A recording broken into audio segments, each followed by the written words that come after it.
Hi guys, good afternoon, I think. What's the time? Oh, just gone 12.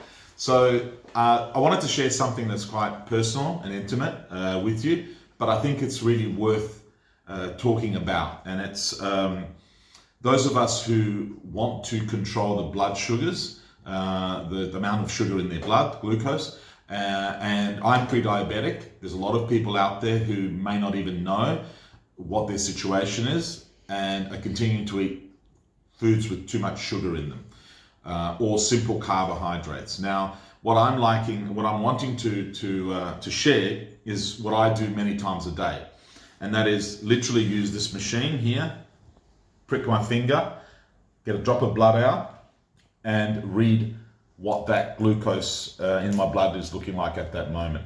Now, it changes by hour of the day, it changes at night, it changes obviously before you eat and after you eat. So what we're going to do is we're going to do this test together. We're going to see the reading.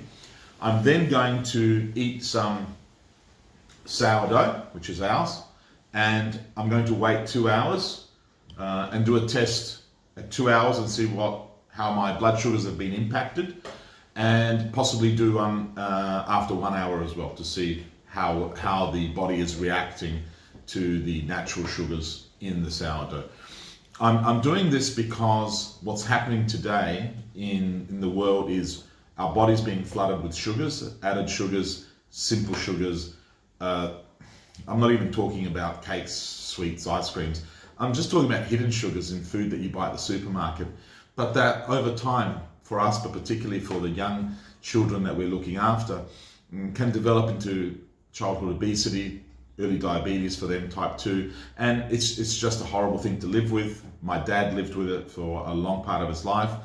The sugar in excess in your bloodstream causes all kinds of ill effects to us over the long term, pathologies which start from degenerating your eyesight, your kidneys, and even your whole coronary system, your heart suffers. My dad, and I will share this because I think it's worth it, my dad had diabetes from when he was 50, and all the complications led to triple bypasses, strokes, renal failure, high blood pressure. That was a separate thing, but all I'm saying is let's control the blood sugars in our system. Let me start by doing it here with you. So we take a little strip. This is available in every pharmacy. I'm not saying you run out and buy one. It is a very fascinating thing to do, even to check yourself, members of your family. Ask your doctor how this could happen or work for you if you were interested in finding out.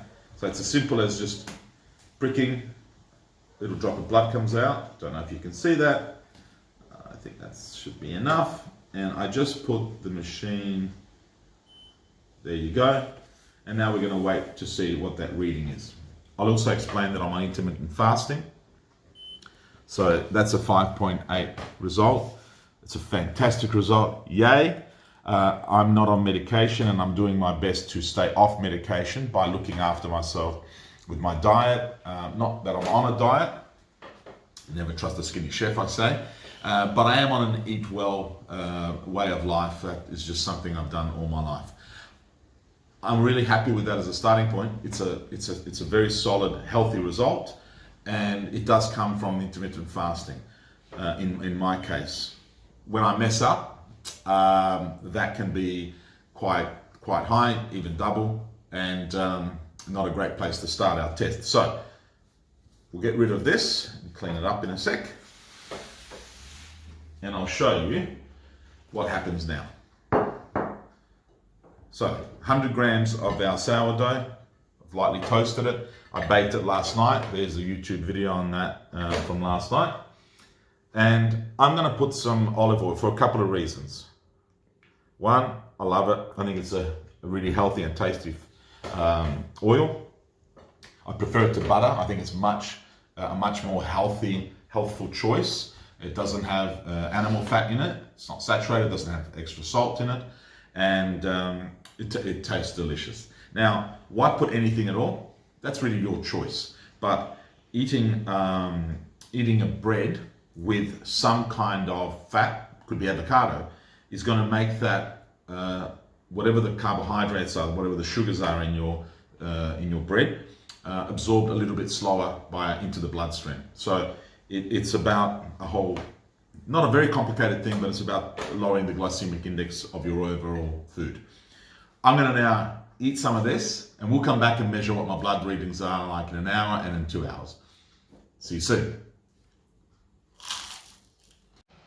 Hi guys, and we're back. It's been roughly an hour since I ate the sourdough. Remember, it was 100 grams of baked sourdough, which I did last night at home, lightly toasted with olive oil, delicious.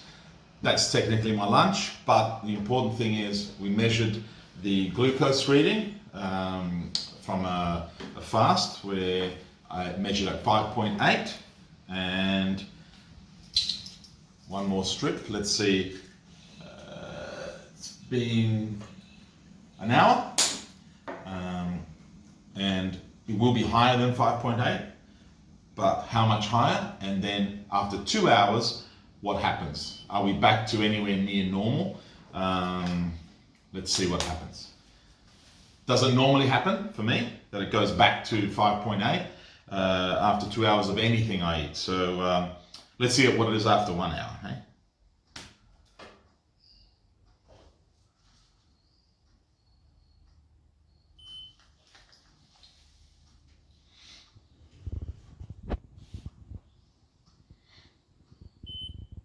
So it's 7.8, still green, so it's not off the charts.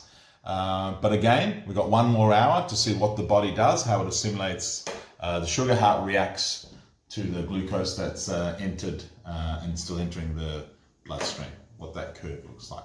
Be back. See you soon.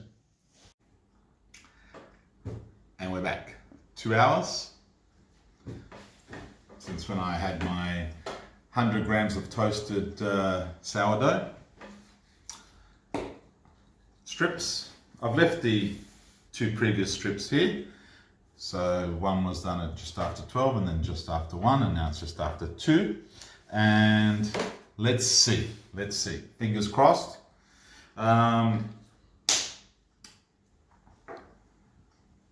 Commercial white bread is probably one of the worst things from a bread point of view you can have, and there's lots of reason for that, but they also put glutens and sugars in it and a whole bunch of stuff.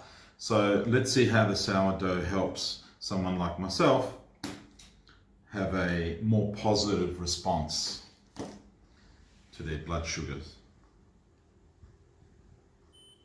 So we're expecting that within 2 hours we get back to a very healthy range, and OMG, I am blown away. Look at me. That's amazing. That's great. I can't tell you how I feel. I mean, I think Ana Paula, who's at the camera, probably... Look, I'm pretty amazed. We study this stuff a lot, and that's pretty amazing. Yeah, there's... yeah, I mean, I don't know what to say. It's an amazing result. I've left the other 2 strips here. That's the 3rd one. Wow. So the only thing I did different today to what I would normally do when I eat is I normally would have had caffeine. I normally would have had at least a couple of espressos or a coffee with almond milk. That does have less sugar in it, if you like. I also love an almond milk cappuccino, whatever I have, macchiato. And I haven't had that today. So I just, there's a little bit of interesting information about caffeine spiking blood levels. And the other thing I did was I walked 5 minutes on my treadmill twice. But I do that normally because otherwise I'm just here at my desk working away all day, and the whole day will pass and I'll be sedentary, and that's horrible too. So I want to make sure that I'm up and about, and if I'm not outside or doing something, running errands, I'll get on the treadmill for 5 minutes, 10 minutes at the most. So I did that twice today, once before the first reading and one time before this one here, but only 5 minutes in a very reduced pace. Great result. Stay tuned. We're going to do more tests, more things. I can only encourage everybody This is not trying to prove anything to anyone about from how much I care for my personal health as a father of 3 young children, how much I'd love everybody else to care for their personal health. Today's a dialogue about sourdough, but it could be about anything else, and watching the sugars and controlling our way of eating just for a better, healthier, longer life. Sourdough love to all. Bye from Rocco.